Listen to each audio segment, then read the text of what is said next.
Sir বাইদেউসকল, মাননীয় মুখ্যমন্ত্ৰী হিমন্ত বিশ্ব শৰ্মা ছাৰে আজি ভালেকেইটা গুৰুত্বপূৰ্ণ খবৰ প্ৰকাশ কৰিছে। আমি পোনে পোনে লৈ আহিছোঁ।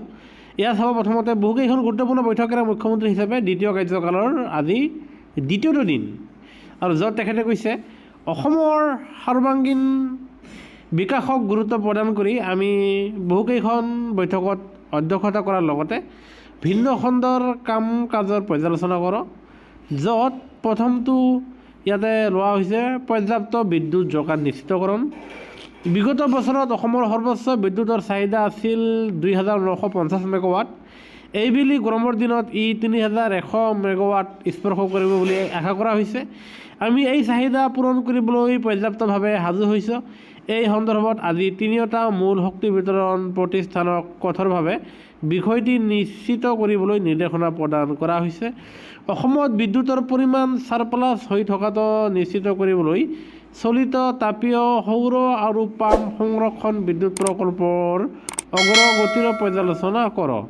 আৰু লগতে দ্বিতীয়টো সেয়া হ'ল মা কামাখ্যা কৰিডৰ। মা কামাখ্যা মন্দিৰ দৰ্শন কৰা প্ৰতিজন ভক্তক এক নিৰৱচ্ছিন্ন আৰু সমৃদ্ধ অভিজ্ঞতা প্ৰদান কৰা আমাৰেই এক লক্ষ্য। আজি আন এক বৈঠকত মা কামাখ্যা প্ৰৱেশ কৰিডৰ প্ৰকল্পৰ অগ্ৰগতিৰ পৰ্যালোচনা কৰা হয়। এই ক্ষেত্ৰত আমি জনাব বিচাৰোঁ, বেছিভাগ আইনী বাধা সমাধানৰ সৈতে প্ৰকল্পটোৱে সোনকালেই ৰূপায়ণত ত্বৰান্বিত গতি লাভ কৰিব। আনহাতে ৩ নম্বৰটো চাব, এডভান্টেজ আছাম 2.0, য'ত ফেব্ৰুৱাৰী ২০২৫ত ৫ লাখ কোটিৰো অধিক বিনিয়োগৰ প্ৰতিশ্ৰুতি লাভৰ বিষয়ে সকলো জ্ঞাত।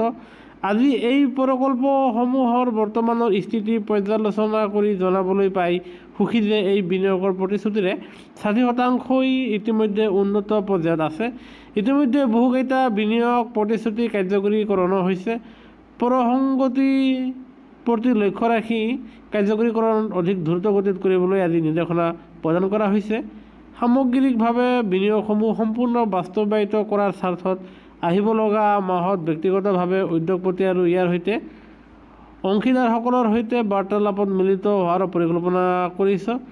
এই কাৰ্য সম্পূৰ্ণকৰণ ৰূপ পালে নিশ্চয়কৈ অসমৰ বাবে যুগান্তকাৰী পদক্ষেপ হিচাপে বিবেচিত হ'ব।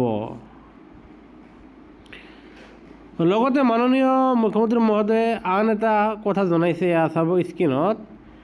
আজি অসম আৰক্ষী আৰু BSFৰ যুটীয়া অভিযানত ১২জন অনুপ্ৰৱেশকাৰীক অসমত প্ৰৱেশৰ সময়ত নিজৰ ভূমিলৈ উভতাই পঠিওৱা হয়। আমাৰ চৰকাৰে পূৰ্বৰ পৰা কৈ আহিছে, অসমৰ ভূমি, সংস্কৃতি আৰু জনগাঁথনি সুৰক্ষিত ৰখাত সদায় দৃঢ় প্ৰতিশ্ৰুতিবদ্ধ। এতিয়াৰ পৰা অনুপ্ৰৱেশ আৰু বেআইনী বলপূৰ্বক জনগাঁথনি পৰিৱৰ্তনৰ যিকোনো অপচেষ্টাৰ বিৰুদ্ধে চলিব আমাৰ কঠোৰতম অভিযান। অসমত অনুপ্ৰৱেশৰ ক্ষেত্ৰত আমাৰ নীতি একেবাৰে স্পষ্ট, শূন্য সহনশীলতা। মাননীয় মুখ্যমন্ত্ৰী মহোদয়ে জনাইছে যে মুখ্যমন্ত্ৰী হিচাপে দায়িত্ব গ্ৰহণৰ পাছত আজি এক বিশেষ সাক্ষাতত মিলিত হোৱাৰ সৌভাগ্য হয়। এই সাক্ষাতত কইনাধৰাৰ অতিথিশালাত অতি সন্মানৰ বৰেণ্য মুক্তিযুঁজাৰু কৰ্মী শ্ৰী পুনেশ্বৰ দুৱৰা ডাঙৰীয়া শিৱসাগৰ, শ্ৰী ভোলানাথ নগৰীয়া ডাঙৰীয়া আৰু শ্ৰী গোলক হাজৰিকা ডাঙৰীয়া লখিমপুৰ তথা অসম ৰাজ্যিক মুক্তিযুঁজাৰু সন্মিলনৰ সন্মানীয় সাধাৰণ সম্পাদক তথা বিষয়ববীয়াসকলে জনোৱা শুভেচ্ছাৰ বাবে কৃতাৰ্থ হৈ ৰ'ল। আনহাতে আন এক বিশেষ শেহতীয়া খবৰ আগবঢ়াইছে, সেয়া হ'ল বিজেপিৰ সংকল্প পত্ৰ নিৰ্বাচনৰ ভোট লাভৰ আহিলা মাত্ৰ নহয়, ই হৈছে জনতাৰ আশা আকাংক্ষা আৰু অসমৰ বিকাশ যাত্ৰাক আগুৱাই নিয়াৰ ভৱিষ্যত পৰিকল্পনাৰ সংকল্প। অসমৰ ৰাজনীতিত এই ইতিবাচক চিন্তাক শক্তিশালী ৰূপত কৰ্ম সংস্কৃতিৰ আধাৰৰূপে প্ৰতিষ্ঠা কৰাৰ বাবে আমি পদক্ষেপ লৈছোঁ। যুৱ প্ৰজন্মক নিৰ্বাচনৰ পূৰ্বে ২ লাখ চৰকাৰী চাকৰি প্ৰদানৰ প্ৰতিশ্ৰুতি দিছিলোঁ। এই ক্ষেত্ৰত প্ৰথম পদক্ষেপ হিচাপে নতুন চৰকাৰৰ প্ৰথম কেবিনেট বৈঠকত টাস্ক ফ'ৰ্চ গঠনৰ সিদ্ধান্ত লৈছোঁ। ভাগিনীসকললৈ আহ্বান, সকলোৱে মাথো কঠোৰ পৰিশ্ৰম কৰক। স্বচ্ছ আৰু নিকা প্ৰযুক্তি প্ৰদানৰ দায়িত্ব আমাৰ। আৰু যাৰ ফলত আজি চৰকাৰে ২ লাখ নিযুক্তি দিব, চৰকাৰী নিযুক্তি। তাৰ কাৰণে তেখেতসকলে প্ৰতিশ্ৰুতি পূৰণৰ বাবে আগবাঢ়িছে।